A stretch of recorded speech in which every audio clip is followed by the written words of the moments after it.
Civilization 7 will revolutionise the way cities work, and I think it could be a masterstroke that helps solve one of the genre's biggest challenges. Let me tell you why.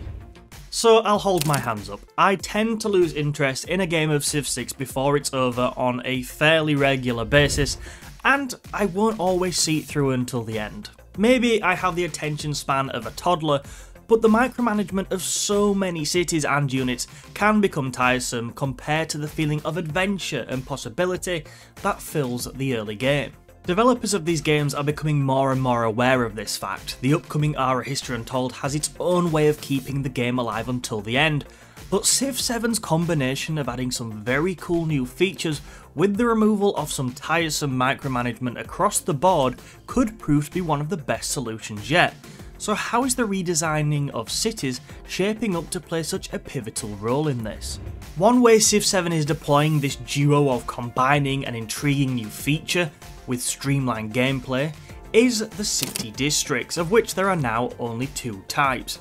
Instead of a unique district for every different aspect of the game, Civ 6 for example had the campus for science, the theatre square for culture, and the commercial hub for gold. You now build all your buildings ranging from a granary to city walls to whatever else you'd put in one of those districts I just mentioned in what are known as urban districts.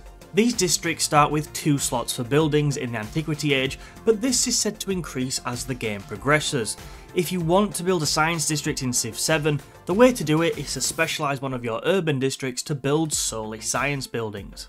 As I'm sure you've heard by now, builders are also gone in Civ 7, and things which would previously have been classed as tile improvements, we're talking about things like fishing boats or mines, are now built in rural districts which are placed from within the city screen.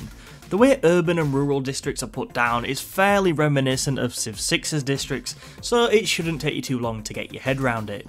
Players will have the opportunity to place a new district every time a city's population increases, and because of this, there's now no longer a need to manage which tiles your citizens are working, so another pillar of Civ 6's micromanagement is gone there too.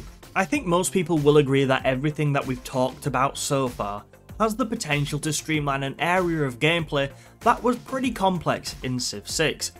Like, if we're being honest, builders often required a lot of micromanagement, and there was so much to remember with districts in Civ 6 that planning your cities could get quite complicated. But what I'm more excited about is that these changes could also enable a unique and intriguing new feature coming to Civ 7 cities. In Civ 7, as things stand, players will only be able to place a district adjacent to an existing one. To facilitate this, districts essentially culture bomb tiles adjacent to them when they've been completed. I read over the IGN review of the initial gameplay, and an issue they identify with only being able to place new districts adjacent to existing ones is that cities end up as a strange looking checkerboard of rural and urban districts, which doesn't feel particularly authentic. However, I'm not sure that this is going to be so much of a problem. Instead, with buildings losing their unique effects and adjacency bonuses through each age transition, alongside the addition of towns which we'll talk about in a second, players will be encouraged to overbuild, essentially build over existing districts with new ones as the game progresses. This could be a really cool new feature of Civ 7 which better reflects the evolution of the world's major cities throughout history.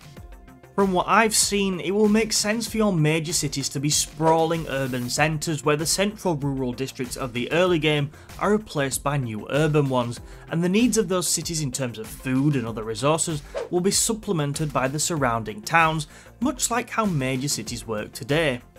The new district mechanics therefore not only streamline the gameplay, but also open up a whole new way to build a city across the game.